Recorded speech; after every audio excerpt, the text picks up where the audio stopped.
एक कथा, अमलेश्वर की कथा में हमने कहा था कि स्त्री से उसकी उम्र मत पूछो और पुरुष से उसकी आय मत पूछो।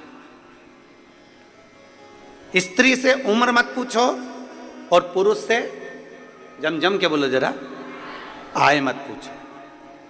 क्यों? स्त्री से उम्र इसलिए नहीं पूछिए क्योंकि स्त्री अपने लिए नहीं जीती, एक नारी जब भी जीती है अपने परिवार के लिए जीती है। इसलिए नारी से उसकी उम्र नहीं पूछी जाती, उसकी उम्र नहीं पूछते कि तू कितने साल की है।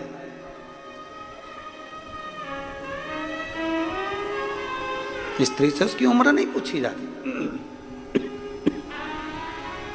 कि तू कितने वर्ष की है। और पति से, ये जितने मेरे जीजा बैठे हैं यहाँ पे और जितने आस्था चैनल पर जीजा कथा सुन रहे हैं, इनसे इनकी आय नहीं पूछी जाती। तुम कितना कमाते हो, कितनी आवक हो रही है,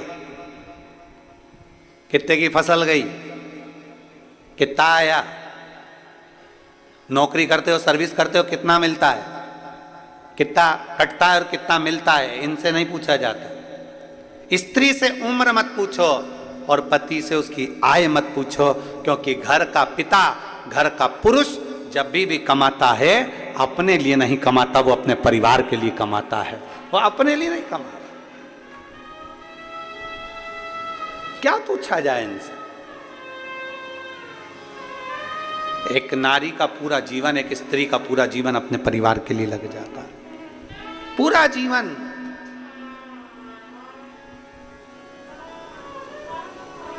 एक पुरुष का पूरा जीवन कमाने में, शुरू से बस कमाना कमाना कमाना कमाना कमाना और कमाते कमाते कमाते कमाते उसका पूरा जीवन केवल परिवार के लिए हो जाता है, परिवार के लिए। जब उसको पता चलता है कि मेरी पूरी उम्र निकल गई और मैंने इसका भोग ही नहीं भोगा।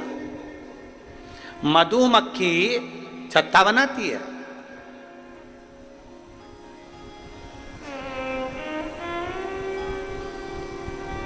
वो तो अच्छा है, ये यहाँ पे मधुमक्खी का छत्ता नहीं है। एक बार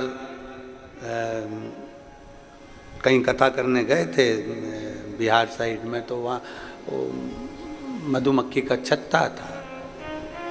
अब वो इतनी बड़ी बड़ी ये लाइटें जलती हैं, तो वो मधुमक्खी का छत्ते में से मक्खियाँ निकल निकल के सब इधर उधर।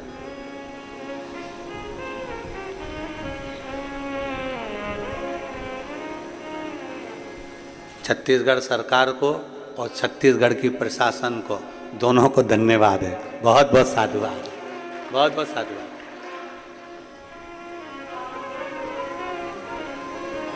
मधुमक्खी अपना छत्ता बनाती है, जगह जगह से पुष्प का रस लेकर आती है और शहद बनाकर तैयार करती है। उसको लगता है मैं खाऊंगी, अब मैं तैयार करा, अब मैं खाऊंगी, अब मैंने तैयार करा, अब मैं पाऊंगी।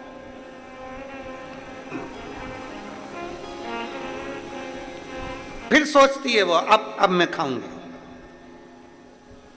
जीवन बहुत विचित्र है। मेरी जीजियों, मेरे जीजाओं, मेरी बेटियों, मेरे बेटाओं, मेरी माताओं, मेरे भाई, मेरे बंधु, मेरी माताएं, ध्यान रखना, जीवन बड़ा विचित्र है। जब दांत रहते हैं तब खाने को चने नहीं मिलते हैं, और जब चने मिलते हैं तो मुंह में दांत नहीं रहते।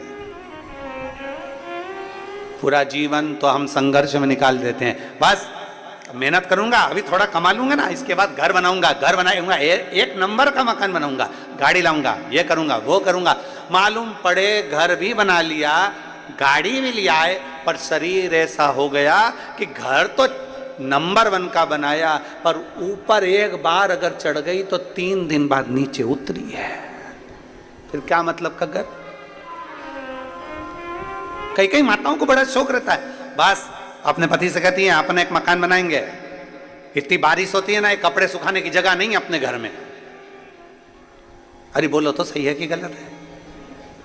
अपने यहाँ कपड़े सुखाने की जगह नहीं है, अपन एक मकान बनाएंगे और घर में ऐसा ऊपर ऐसा शेड लगा देंगे जहाँ पर कपड़े सूख जाए कर जाए, और ऊपर अपन 2 मंजिल का बना लेंगे, बच्चों का कमरा अलग, इस बेटी का कमरा अलग, दामाद अलग, तो ये सब चीज़ कमरे कमरे बना देंगे और ऊपर अच्छी व्यवस्था कर देंगे कपड़े वपड़े सूखने की। अब मालूम पड़े बेचारे पति ने हिम्मत कर कर मेहनत कर कर कमा कर घर बना दिया, घर के ऊपर कमरे, कमरे के ऊपर छत भी बना दी और छत पे ऐसी व्यवस्था भी कर दी कि कपड़े सूख जाएं। अब मालूम पड़ा जब मकान बनाने का कहा गया था तब उम्र दूसरी थी, और आज जब कपड़े की बाल्टी लेके ऊपर चढ़ी तो मालूम पड़ा 4 घंटे तक वहीं पर बैठी है। भगवान भोलेनाथ, शंभुनाथ, त्रिकालदर्शी, कैलाशी, अविनाशी, इतने में नीचे आवाज पहुंची बहू के पास में, मम्मी क्या हो गया? इतने में मम्मी झरोके में से झांक के बोली, तेरी मम्मी जा रही ऊपर। तुरंत नीचे से बहू दौड़ी दौड़ी ऊपर गई और मम्मी को देखा हालत खराब, मम्मी को पानी वानी पिलाया उसने। जब दांत हैं तो चने नहीं है, और जब चने हैं बोलते जाओ जम के दांत